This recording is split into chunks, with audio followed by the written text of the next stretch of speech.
मुझे नहीं पता मेरी लाइफ की स्टोरी क्या होगी, लेकिन उसमें यह कभी नहीं लिखा होगा कि मैंने हार मान ली। तो प्रिय विद्यार्थियों, आपको भी अपने लक्ष्य से कभी भी आपको हार नहीं माननी, अडिग रहकर आपको निरंतर उस पर कार्य करते रहना है। तो चलिए आज हम बात करते हैं कक्षा 10 की गणित चैप्टर नंबर 3 और एक्सरसाइज 3.4 के क्वेश्चन नंबर 1 पर चर्चा करेंगे। उनके चारों जो पार्ट्स हैं उनको अच्छे ढंग और अच्छे समझ से हम पढ़ेंगे। तो आइए वीडियो एंड तक बने रहिए। चलिए क्वेश्चन 1 पर पढ़ते हैं हम। निम्न समीकरणों के युग्म को विलोपन विधि तथा प्रतिस्थापन विधि से हल कीजिए। तो यहाँ में विलोपन विधि से और प्रतिस्थापन विधि से हल करना है। तो मैं यहाँ पर आपको केवल विलोपन विधि से हल करना सिखाऊंगा, क्योंकि प्रतिस्थापन विधि से मैं पिछले जो वीडियोज़ हैं 3.3 के उनमें मैं डाल चुका हूँ। ठीक है, तो आप प्रतिस्थापन विधि पिछले वीडियो देख के आप समझ सकते हो। मैं यहाँ पर सिर्फ विलोपन विधि से ही हल करना सिखाऊंगा। ठीक है, तो चलते हैं, बढ़ते हैं पार्ट्स 1 पर। पहले बात करते हैं हम विलोपन विधि की, होती क्या है। चलिए मैं आपको बता देता हूँ।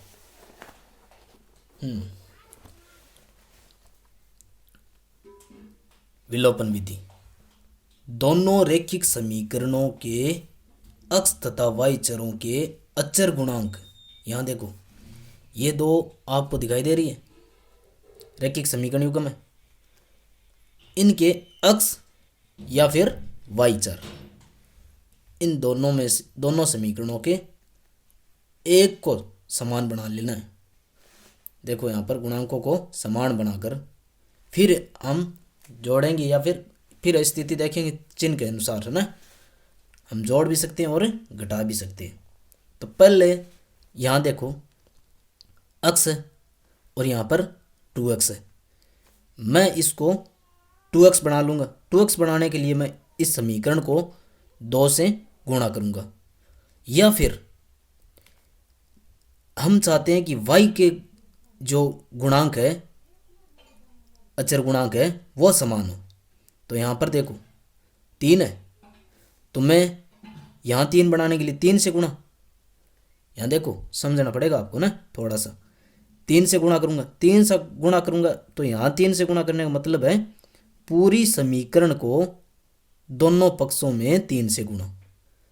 तो आप चाहो वैसे कर सकते हो, x को भी समान बना सकते हो, x के जो अचर गुणांक है उनको समान बना सकते हो, या फिर y के जो अचर यानी संख्या है, जैसे 3 है यहाँ पर 2 है, तो y के अचर यहाँ पर 3 है, तो यहाँ पर भी 3 बनाने के लिए इसको 3 से गुणा करना पड़ेगा।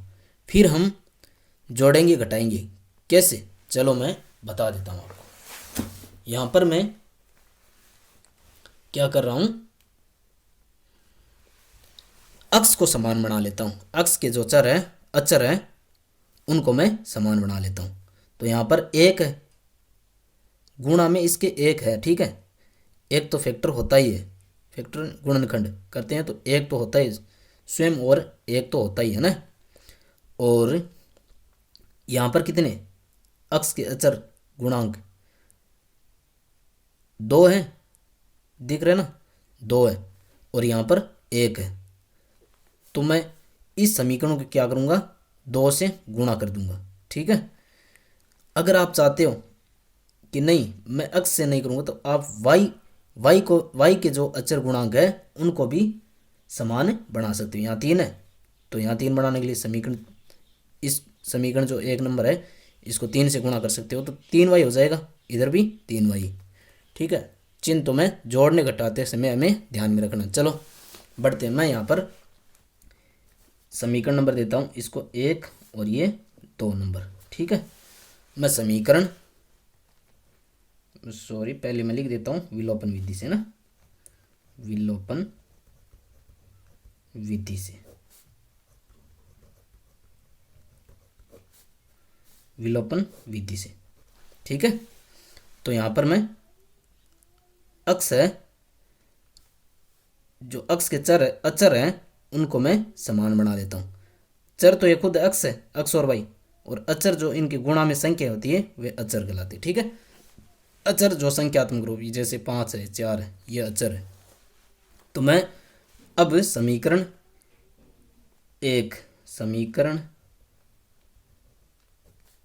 एक को गुणा कर देता हूँ किससे, 2 से। 2 से क्यों कर रहा हूँ, क्योंकि मुझे यहाँ समीकरण 2 में अक्ष का जो गुणांक है वो 2 दिखाई दे रहा है, इसलिए मैं इस समीकरण के भी अक्ष है, इस अक्ष का जो गुणांक में 1 है उसको 2 बढ़ाने के लिए 2 से गुणा करना पड़ेगा।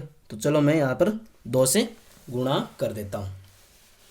तो इस समीकरण को पूरा कर दो, दोनों तरफ है ना, 2 से गुणा, समीकरण 1 को 2 से गुणा। चलो तो ये हो जाएगी 2 अक्ष, अब y के साथ में भी 2y, इधर वाले पक्ष में भी 2 से, 5 दूनी 10।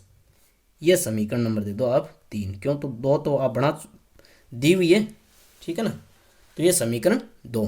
अब आपको 2, ये तो यही है समीकरण, ठीक है, गुणा किए। अब इसको और इसको देखना है। ठीक है, चलो अब मैं समीकरण 2 है वो इसके नीचे रख देता हूँ, 2 अक्ष। चलो मैं यहाँ पर ऐसे लिख देता हूँ, अच्छा रहेगा। समीकरण 2 व 3 से अब घटा रहे हो कैसे कर रहे हो, है ना। तो यहाँ पर देखो समान, यहाँ पर भी 2 अक्ष है, यहाँ पर भी 2 अक्ष है, चिन्ह देखो यहाँ पर प्लस है और यहाँ पर भी प्लस है। तो मैं क्यों ना समीकरण इन दोनों में से एक को घटा दूँ, आपकी मर्जी, दोनों में से कोई सी भी घटा सकते हो। तो यहाँ पर मैं समीकरण 3 में से 2 को घटा रहा हूँ, समीकरण 3 माइनस समीकरण 2। ठीक है, चलो मैं रख देता हूँ ऐसे ही, जैसे समीकरण 3 रख दिया, 2 अक्ष प्लस 2y बराबर 10। और अब समीकरण 2 को नीचे रख देता हूँ, 2 अक्ष माइनस 3y बराबर 4। ठीक है, अब मैं बात घटाने की कर रहा हूँ। जब भी मैं बात घटाने की कर रहा हूँ मतलब चिन्ह चेंज हो जाएंगे। क्यों होती है, क्योंकि ये ब्रैकेट में आती है घटाते टाइम, और ये ब्रैकेट के अंदर ये चिन्ह जाएगा तो चिन्ह क्या हो जाएंगे, चेंज हो जाएंगे। ठीक है, यहाँ देखो प्लस था तो माइनस हो गया, यहाँ पर माइनस था तो यहाँ पर प्लस हो गया, यहाँ पर प्लस था पहले से तो यहाँ पर माइनस कर दिया। ठीक है, अब मैं 2 अक्ष प्लस का माइनस का 2 अक्ष कैंसिल हो गया, बचा क्या यहाँ पर 5y, क्यों 2 और 3 5 और y। ठीक है, साथ में अचर, अरे 5y हो गया ना, 2y और 3y कितने होते हैं 5y। यहाँ पर 10 में से 4 गए 6। अब यहाँ से मुझे वैल्यू प्राप्त हुई है y की 6/5। ये जो गुणा में था यहाँ पर भाग में आ जाएगा। अब हमें तो y की वैल्यू चाहिए, ये लो y की वैल्यू। ठीक है, अब आपकी मर्जी, y की वैल्यू समीकरण 1 में रखो, 2 में रखो, 3 में रखो, कौन से में भी रखोगे आपको अक्ष की वैल्यू प्राप्त हो जाएगी। ठीक है, तो यही होती है भाई विलोपन विधि, रख दो। चलो मैं रख देता हूँ, बाल को मेहनत नहीं करते खुद हैं। मैं समीकरण 1 में रख देता हूँ y बराबर 6/5, समीकरण 1 में रखने पर रख दो भाई, ये लो अक्ष प्लस, यहाँ देखो अक्ष प्लस y की जगह मैं 6/5 रख देता हूँ, ये लो जी बराबर 5। ठीक है,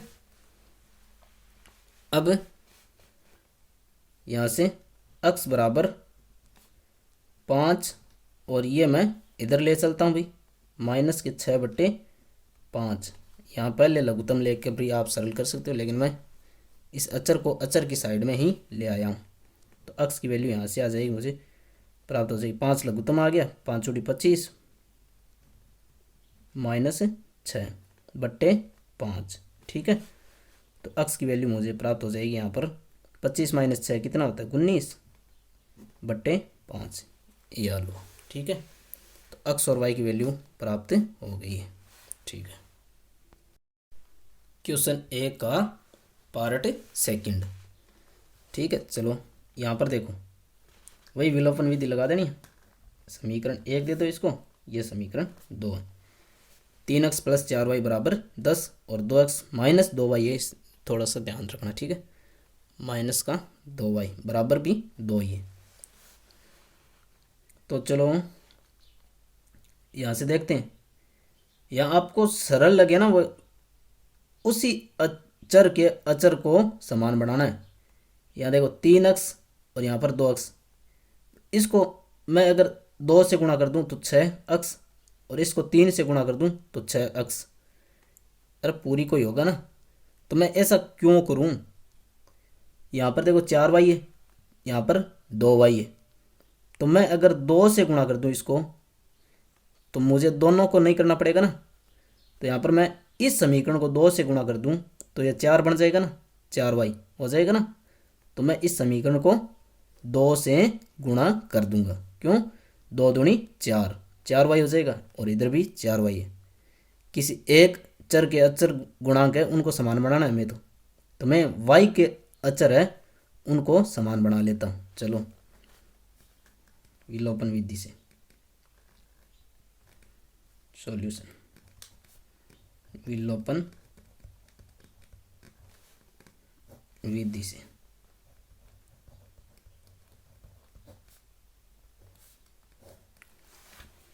पेन चेंज कर रहा हूँ।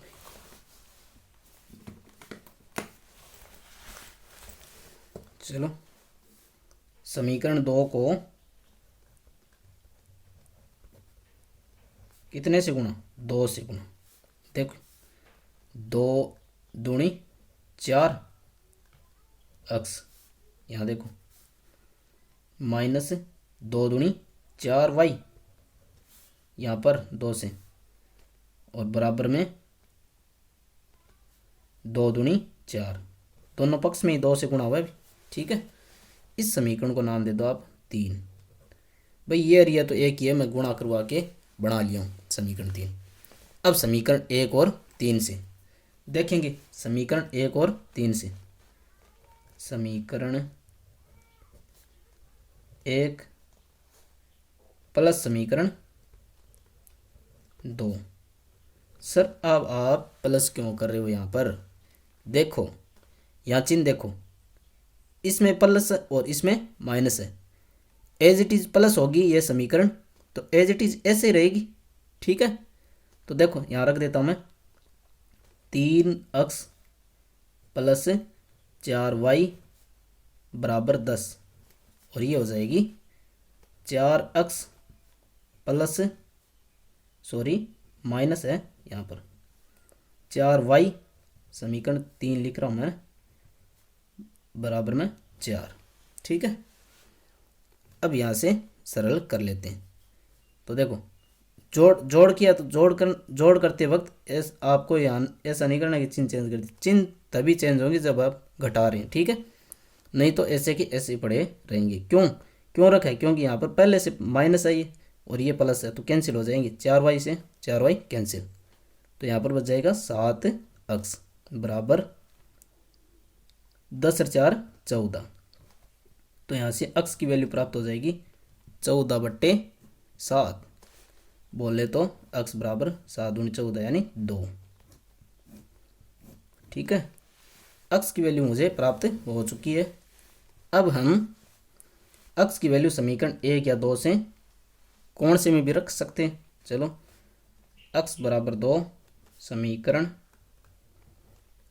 1 में ही रख देते हैं, भी 1 में रख देते हैं। 3x की जगह, यहाँ देखो 3x की जगह 2 रख देता हूँ। ठीक है, क्यों? यहाँ पर वैल्यू प्राप्त हुई है ना, +4y = 10। यहाँ देखो ना, 3 दूनी 6 प्लस 4y बराबर 10। ये 6 इधर चला जाएगा, 4y बराबर 10 से -6 y बराबर आ जाएगा 10 - 6 कितना होता है, 4 होता है। और अपॉन में ये 4 है ना, गुणा में था, यहाँ पर भाग में ले आने पर ये कैंसिल हो जाएंगे, y बराबर आ जाएंगे 1। तो ये इन दोनों समीकरणों का हल हो गया। अक्स तो 2 है और y 1 है। ठीक है। क्वेश्चन 1 का पार्ट 3। 3x - 5y -4 बराबर 0। और यहाँ पर 9x बराबर 2y प्लस 7। यहाँ देखो आपको पिछली जो समीकरण वैसी दिख रही है क्या, वैसी बना लेते हैं हम यहाँ पर। ठीक है।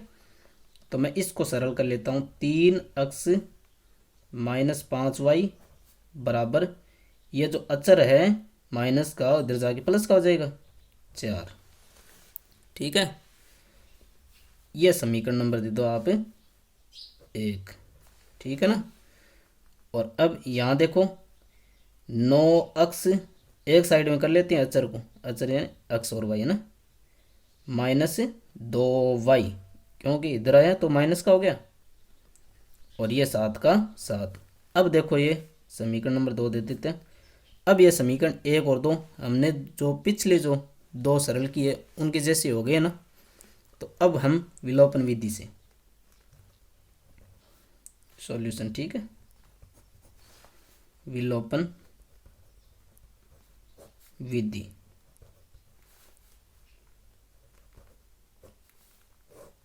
लगा देते हैं। विलोपन विधि में क्या करते हैं, वही समान बना लो। यहाँ पर 9x यहाँ पर 3x, तो मैं क्या करता हूँ, इस समीकरण को क्या करता हूँ 3 से गुणा कर देता हूँ, तो 3 3 9 हो जाएगी ना। तो समीकरण 1 को 3 से गुणा तो कर दो भाई, 3x - 5y बराबर 4। 3 से गुणा कर रहे हैं ना, तो कर दो। 3 3 9 x -5 3 15y बराबर 4 3 12। ठीक है। यह समीकरण नंबर दे दो 3। अब आपको आपने बनाया है यहाँ से इस समीकरण को, तो इसको छेड़ना नहीं है। अब समीकरण 2 और 3 से यहाँ पर देखो चिन्ह क्या है, समान है, तो ऐसे तो घटेंगे नहीं, घटाने के लिए हमें चिन्ह चेंज करने पड़ेंगे। तो समीकरण 3 माइनस कर दो ना, समीकरण 3 माइनस समीकरण 2 कर देते हैं। चलो, तो समीकरण 3 ये थी 9x - 15y बराबर 12। ठीक है। और समीकरण 2 9x - 2y बराबर 7।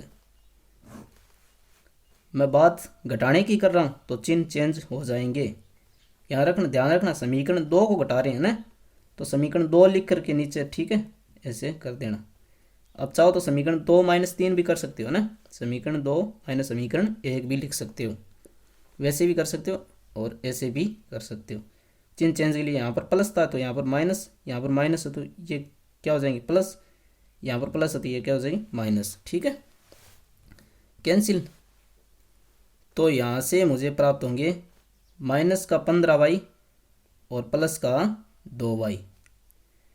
तो -15 और प्लस का 2 तो माइनस का 13y बराबर में प्राप्त होंगे 7। 12 में से 7 कैंसिल हुआ, 5 क्या 5 प्लस के, तो y बराबर प्राप्त हो जाएंगे 5/13।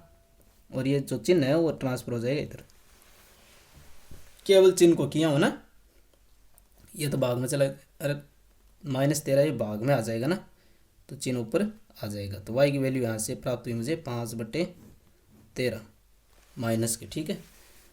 तो अब आपकी मर्जी, समीकरण कौन सी में रख रहे हो, 1 में रख रहे हो या 2 में। समीकरण मैं लिख लेता हूँ y का मान -5/13 समीकरण 1 में रखने पर, 2 में भी रख सकते हो, ठीक है। तो 3x माइनस माइनस यहाँ पर पहले से है, ठीक है, 5 गुणा माइनस के y की जगह देखो माइनस की 5/13, ठीक है। और अब मैं बराबर में 4 लिख देता हूँ, क्यों, यहाँ पर है। तो करो सरल, 3x या माइनस माइनस गुणा होके प्लस के हो जाएंगे, प्लस के 5 चूड़ी 25/13, ठीक है, बराबर 4। तो मैं इस अचर संख्या को उस पक्ष में अचर की साइड में ले जाता हूँ। 3x बराबर 4 -25/13, ठीक है। तो 3x 3 अभी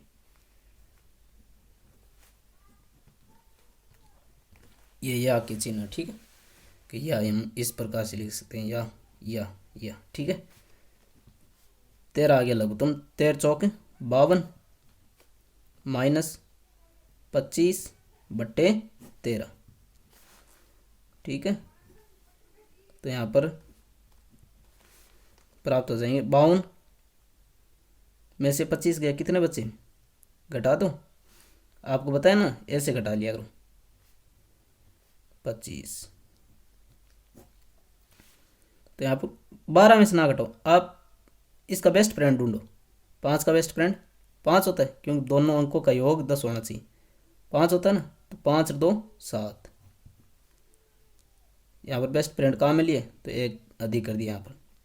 तो यहाँ पर 3 है, 5 में से 3 जाए 2, 27 बट्टे ये जो 3 गुणा में था यहाँ पर भाग में आ जाएगा और 13, ठीक है। तो अक्स की वैल्यू यहाँ से प्राप्त हो जाएगी मुझे 9 3 27, 9/13, ये वैल्यू आ जाएगी अक्स की, ठीक है।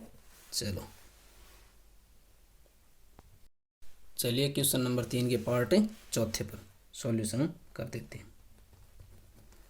यहाँ पहले सरल समीकरण में बदल लेंगे, ये जो हर में जो संख्या दिखाई दे उनको हटाने के लिए, ठीक है, कर देते हैं।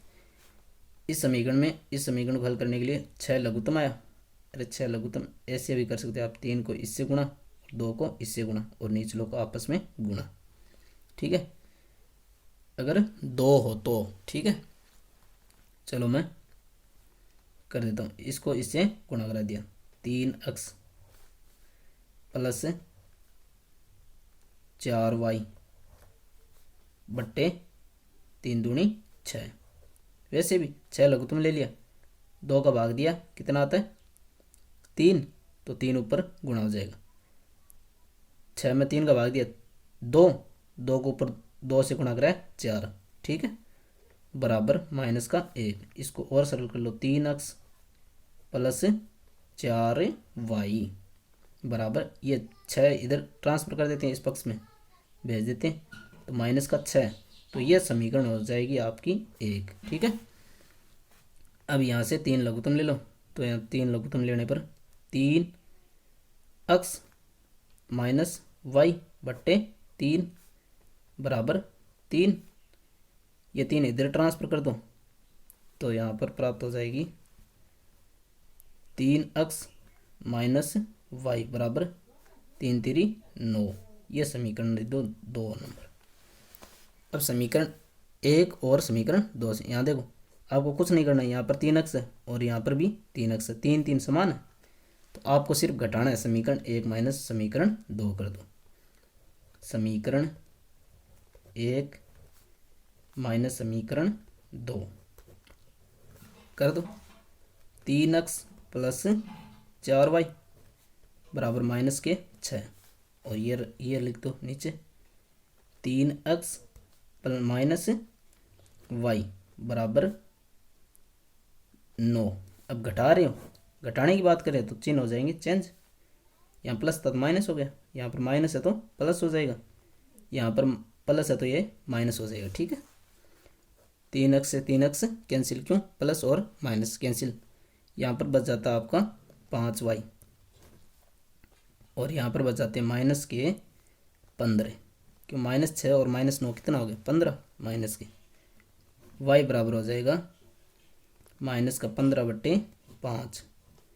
तो y बराबर आ जाएंगे आपके माइनस का 5 3 15, तो y की वैल्यू आ जाएगी -3। ठीक है, अब मैं y की वैल्यू है वो समीकरण 1 या 2 में पुट कर देता हूँ। चलो कर देता हूँ। समीकरण 1 में y बराबर -3 समीकरण 1 में पुट कर देता हूँ। 1 में, 2 में भी रख सकते हो आप, जो आपको जो सरल लगे उसमें रख लेना। 3x + 4 गुणा -3। ठीक है, मैं y की जगह -3 रख लिया, बराबर में -6, ये है ना। चलो 3x, यहाँ पर देखो माइनस के और प्लस के गुणा होके माइनस के बनते हैं ना, माइनस और प्लस गुणा होके माइनस का 12 बराबर -6। ठीक है, तो 3x बराबर हो जाएंगे मेरे पास -6 और 12 को ट्रांसफर इधर किया तो 12 प्लस के हो गए। ठीक है, x बराबर हो जाएंगे 6/3, 12 में से 6 के 6, और ये जो गुणा में थे ये भाग में चले गए। ठीक है, तो x की वैल्यू यहाँ से प्राप्त हो जाएगी मुझे 3 दूनी 6, तो x की वैल्यू आ गई 2 और y की प्राप्त हुई 3 -3। ठीक है, तो ये समीकरण दोनों के हल हो गया। ठीक है, चलो भाई।